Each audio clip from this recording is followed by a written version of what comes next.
नमस्कार मित्रांनो, संकल्प न्यूज चॅनलवरती आपल्या सर्वांचं पुन्हा एकदा सहर्ष स्वागत। आताच्या क्षणाची सर्वात मोठी आणि महत्त्वाची बातमी समोर येत आहे। सविस्तर बातमी जाणून घेण्यापूर्वी आपण जर चॅनलवरती नवीन असाल तर चॅनलला सबस्क्राइब करा, बेल आयकॉन प्रेस करा। विधानसभा निवडणुकीच्या पार्श्वभूमीवर राजकीय घडामोडींना वेग आला आहे। सर्वच राजकीय पक्षांना दौरे, बैठका, संवाद यावर जोर दिला जात आहे।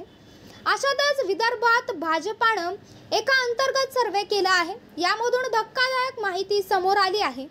भाजपाच्या अंतर्गत सर्वेत विदर्भात माहितीला फक्त 25 जागा मिळत असल्याची माहिती सूत्रांनी एबीपी माझाला दिली आहे। सूत्रांनी दिलेल्या माहितीनुसार माहितीला विदर्भात मोठा फटका बसणार आहे। विदर्भात भाजपाला 18 जागा, मुख्यमंत्री एकनाथ शिंदे यांच्या शिवसेनेला 5 जागा व अजित पवार यांच्या राष्ट्रवादीला 2 जागा मिळत असल्याची माहिती सूत्रांनी दिली आहे। तर नागपूर जिल्ह्यात भाजपाला फक्त 4 जागा मिळत असल्याचे सर्वेत म्हटले आहे। सध्या माहितीकडे विदर्भातून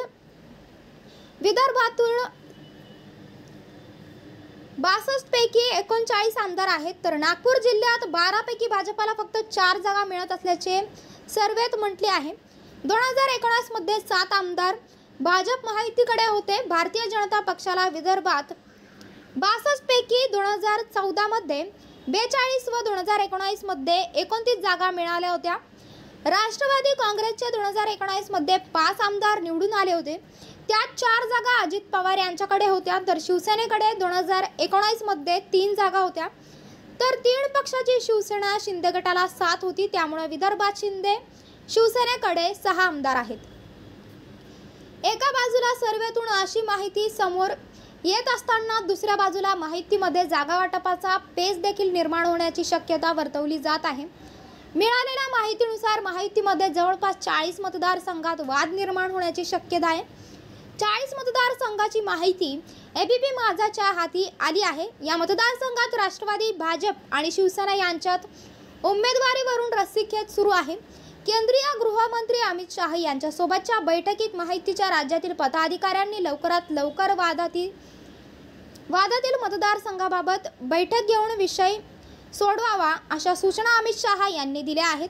याच आठवड्यात राज्यातील माहितीच्या वरिष्ठ नेत्यांची बैठक होऊन वादातीत मतदारसंघाबाबत निर्णय सामोच्चाराने सोडवण्यात येण्याची दाट शक्यता वर्तवली जात आहे। अमित शाह यांनी पुढील 10 दिवसात अंतिम चर्चेबाबत दिल्लीला येण्याबाबत माहितीतील नेत्यांना सूचना केल्याची सूत्रांनी माहिती दिली आहे। तर मित्रांनो, आपल्याला काय वाटतंय? आपली प्रतिक्रिया आम्हाला कमेंट बॉक्सच्या माध्यमातून नक्कीच कळवा आणि चॅनलला आणखीनही सबस्क्राइब केलं नसेल तर चॅनलला सबस्क्राइब करा, बेल आयकॉन प्रेस करा, जेणेकरून असेच नवनवीन व्हिडिओ व चालू राजकीय घडामोडी सर्वप्रथम आपल्याला या चॅनलवरती बघायला मिळतील। भेटूयात पुढच्या व्हिडिओस, तोपर्यंत धन्यवाद। जय महाराष्ट्र।